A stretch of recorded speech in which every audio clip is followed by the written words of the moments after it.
일본 정부가 지난 2021년 4월 13일 후쿠시마 제1원전 부지탱크에 보관 중인 방사성 물질 오염수를 2023년부터 약 30년에 걸쳐 해양 방류하겠다는 방침을 공식 결정하였습니다.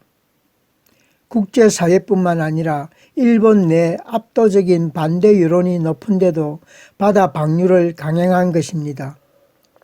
일본 내각은 방사성 오염을 묵인하고 후쿠시마와 인접 지역 주민들의 광범위한 반대와 우려들도 무시하였습니다.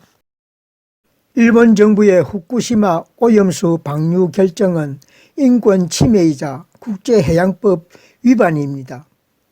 일본 정부는 바닷물에 희석되면 안전하다고 하지만 인체에 암을 유발하는 삼중수소는 걸러지지 않는다고 합니다. 방사능 오염수 방출이 시작되면 피해는 일본 전역 바다로 이어지고 우리나라 바다에도 심각한 피해를 입힐 것은 불보듯 뻔합니다.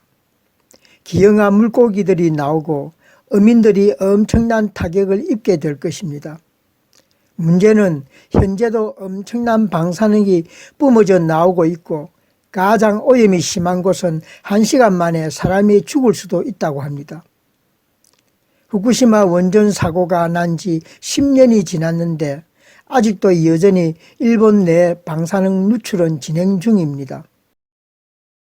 체르노빌은 10층 높이의 콘크리트 벽을 만들어서 방사능을 차단하고 주민들을 대피시켰습니다.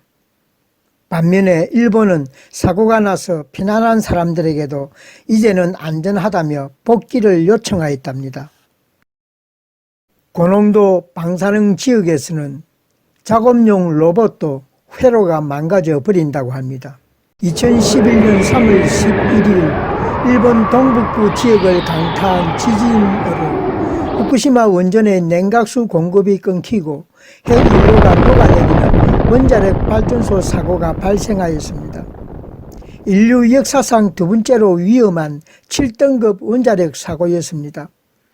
지진을 감지한 원자로는 안전을 위해 자동적으로 셧다운되었고 비상발전체제가 작동되었지만 몇 번 후에는 쓰나미가 원전을 보호하는 방파제를 넘어 원전을 덮쳤고 1, 2, 3, 4호기 원자로 지하가 침수되어 버렸습니다. 발전기로부터 전기를 받아들이는 변전 설비를 건물 지하에 설치해 놓았기 때문에 변전 설비가 침수되었고 그에 따라 냉각수를 공급하는 순환 펌프에 전력 공급이 중단되어 노심 온도가 시시각각으로 올라갔습니다.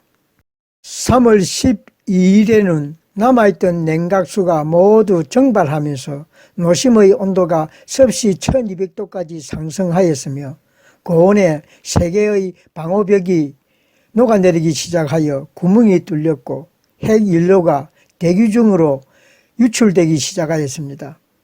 이로 인해 1, 2, 3호기 각각에서 방사능이 누출되기 시작하였습니다. 원전 건물 4개가 손상되었고 경납 용기도 손상되면서 태평양을 포함한 일대가 방사능으로 오염되었으며 10년이 지난 지금도 여전히 사고 수습은 진행 중입니다.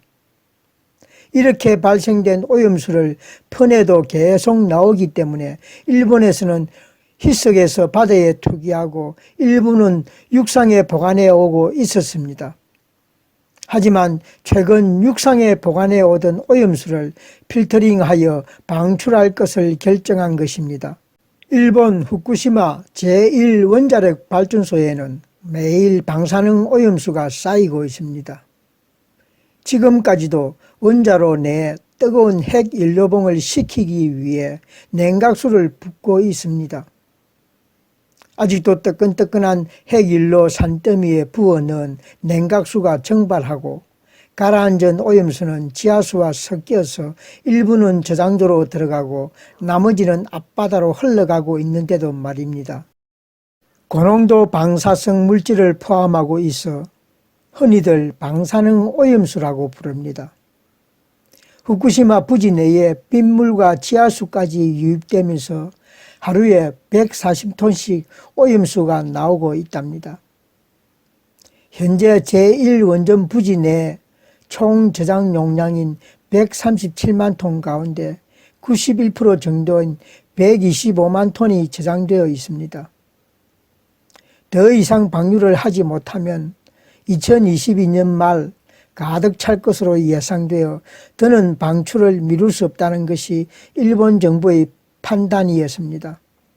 그래서 그동안 10년간 누적된 오염수를 더 이상 저장할 공간이 없기 때문에 장기간에 걸쳐 저장하고 처리하면서 방사능 피해를 줄일 수 있는 지청 주입, 지하 매설, 수증기 방출, 수소 방출 등을 대안으로 검토했지만 가장 값싸고 편리한 신속한 방법은 태평양에 그냥 쏟아버리는 해양 방출을 일본이 선택한 것입니다. 바다로 배출하는 방식을 완료하는 데에는 34억엔, 한화 약 373억 원과 7년 4개월의 시간이 소요된답니다. 방사능 오염수를 바다에 방출하는 범죄를 저지르면 주변국은 물론이고 유엔의 제재를 받게 됩니다. 그러나 일본은 국제원자력기구 IAEA의 안전성 판단이 나오기 전에 대놓고 방류 결정을 발표했던 것입니다. 뭘 믿고 일본이 이렇게 막 나갔을까요? 일본이 범죄를 저지르고도 아나무인일 수 있는 이유는 미국의 후광 때문이었습니다. 조 바이든 미국 행정부는 지난 2021년 4월 14일 오염수를 바다에 배출하기로 한 일본 정부의 결정에 대해 국제안전기준에 부합한다며 일본의 손을 들어주었습니다. 미국이 과연 오염수가 정말로 안전하다고 판단했을까요? 그렇지 않습니다. 왜냐하면 미 국무부가 오염수가 안전하다고 밝혔던 그날 미 식품의약국이 작성한 보고서에 방사성 핵종 오염이 포함됐을 가능성을 이유로 후쿠시마를 비롯해 일본 14곳의 농수산물 102여 종의 수입을 금지하는 수입금지령 99-33은 여전히 유효하다고 적시했기 때문입니다. 그렇다면 미국이 위험성을 알면서도 방사능의 안전성을 담보해 준 이유가 무엇일까요?